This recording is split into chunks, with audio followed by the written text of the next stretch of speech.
flujo de calor, ¿sí? Esa potencia. Entonces, a fin de cuentas, es una potencia, que no se les pase, ¿eh? Vamos a tener aquí entonces una potencia. Por eso la medimos en watts. Y todas las potencias se van a medir en watts. Y bueno, vamos a ponerle aquí más o menos una definición, ¿eh? Aquí. Entonces, esto que tenemos aquí simplemente es un flujo de calor.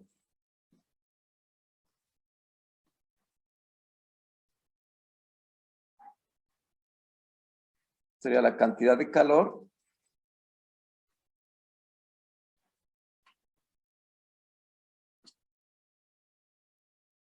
que pasa por la sección transversal de un conductor de calor, o sea, un material, ¿no?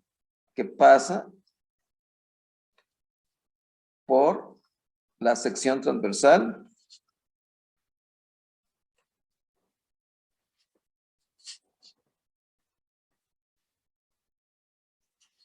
como que se me acabó esta parte y no quiero fijar el renglón. Déjenme abrir un poquito.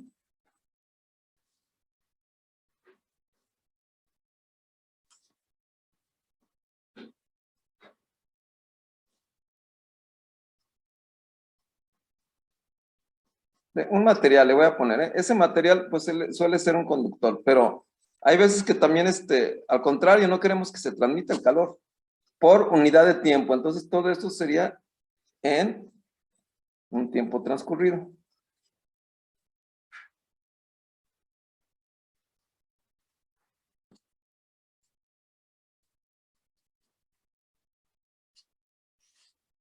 Bueno, entonces eso le llamaríamos flujo de calor.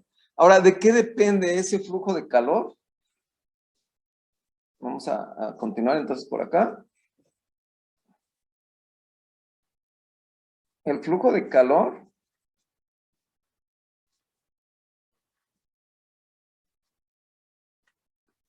depende de... Bueno, vamos primero, antes de poner de qué depende, lo vamos a poner del lado izquierdo. Vamos a dibujar un objeto, por ejemplo, un conductor o algo así, que tiene... lo voy a poner como si fuera una placa, no necesariamente tiene que ser una placa. Se hagan de cuenta que es todo Entonces, imagínense que hay una placa metálica, un pedazo de metal, un vidrio, un tabique, sí, algo así, un papel incluso, puede ser ahí papel, pero todo eso tiene aquí un grueso y tiene un área, y repito, yo la estoy dibujando un área así cuadrada, pero no tiene que ser cuadrado, ¿eh? Esto es para hacer algo general. Puede ser un triángulo, puede ser algo irregular, etcétera, incluso puede ser algo curvo. Nada más que si es algo curvo, pues entonces sí tenemos que meter ahí un poquito de cálculo y todo eso. No lo vamos tampoco a hacer aquí. Entonces vamos a suponer que es esto, una placa ahí, que tiene pues un material. Vamos a ponerle por aquí entonces un material, simplemente, ¿no? Entonces ahí lo pongo, no sé, lo dibujé de este color y a lo mejor es oro, ¿no? Entonces todo esto. Bueno, esto tiene un área, ¿sí? Ese es el área transversal, todo esto. ¿Está bien? Y tiene un grueso. Esto grueso, pues es L. ¿Está bien? Entonces ya lo tenemos así. Hay una temperatura aquí de este lado. Imagínense por lo que es una ventana, puede ser. Incluso de este lado ya hay otra temperatura de este otro lado. Y entonces el calor va a fluir. Supongamos que esta temperatura 2 es mayor que la temperatura 1. ¿Sí? Vamos a ponerlo aquí. Entonces recuerden que el calor fluye de la temperatura más alta a la temperatura más baja. Esa es una ley, ¿sí? La segunda ley de la termodinámica. Siempre va a fluir de la temperatura más alta a la más baja. Bueno, vamos a poner esta la más alta. Igual lo pudimos haber hecho al revés. Entonces quiere decir que en este caso el calor va a estar fluyendo, ¿sí? Se va a transmitir por todo eso hacia la derecha. Vamos a ponerlo entonces como si fuera aquí, ¿no? Todo esto va a entrar. ¿Sí? Y va a salir por aquí calor. ¿Qué es energía? Energía que está fluyendo. Esa energía no tiene por qué cambiar, es un flujo. ¿Sí? Acuérdense que, por ejemplo, en fluidos, Entonces todo esto es Q sobre T. En los fluidos era como el volumen por el tiempo, entonces no cambiaba, ¿sí? O acuérdense que lo poníamos así. O puede ser un flujo de masa, ¿sí? Un flujo de corriente eléctrica. No va a cambiar. Es el mismo que entra, va a salir. O sea, se va a conservar la energía, todo. Entonces aquí va a entrar este flujo y sale por esta parte. Entonces es lo que nos está indicando nada más. Ahora, ¿de qué depende cuánto flujo vamos a tener? Eso va a depender precisamente del material y de la estructura del material. Ahora sí vamos a poner aquí del lado izquierdo, número 1.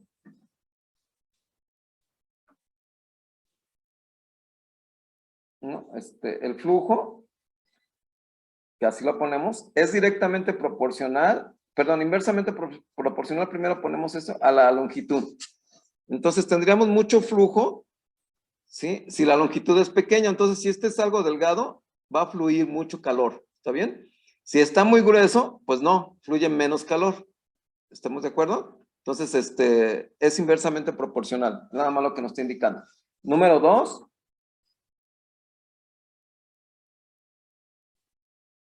es directamente proporcional a la superficie, o sea, al área que está ahí. Entonces, toda esta área, mientras más grande esté, más calor va a fluir ahí. Entonces, imagínense que es una pared, entonces vamos a tener este calor, pero luego, pues, si tenemos ahí una puerta nada más, pues no, una ventana es menos calor, si hablamos nada más del área. Imagínense que está hecha del mismo material. Sí, pero no, sabemos que no, que va a estar hecha de diferentes materiales, ¿no? Bueno, número 3, también va a depender del cambio de temperatura. ¿Sí? Esto es proporcional al cambio de temperatura. Hay que ponerlo así, de la temperatura más alta a la más baja, ¿eh? O sea, esta es diferencia. Entonces también depende qué temperatura tengamos del lado derecho o del lado izquierdo, del que va a entrar, para que haya más o menos calor. ¿Está bien? Mientras más grande sea la diferencia de temperaturas, por ejemplo, podemos tener aquí 30 grados y aquí 2 grados, entonces hay más flujo de calor, es lo que nos está diciendo, se está transmitiendo más calor, más energía, estamos transmitiendo ahí. Esto es directamente proporcional. Y obviamente, pues del material. ¿Sí? Aquí le ponemos del material. No es lo mismo, entonces, que tengamos las mismas temperaturas, ¿sí? El mismo tamaño del material, o sea, la misma área y la misma longitud, pero diferentes materiales. Entonces ya ahí va a ser diferente. Por ejemplo, podemos poner este vidrio, pero igual podemos poner una placa metálica, entonces es diferente, ¿estamos de acuerdo? Podemos tener ahí cartón, etcétera. Entonces va a depender del material y es como vamos a tener ahí un flujo. Recuerden, esas son proporciones, no son igualdades. Para que sea una igualdad, tenemos que ponerle el signo de igual y entonces las proporciones tienen que estarse multiplicando por una constante de proporcionalidad, que en este caso, pues vamos a poner el material, ¿sí? Esa nos va a dar precisamente el material y ya la ponemos como una sola fórmula. Vamos a ponerla entonces como,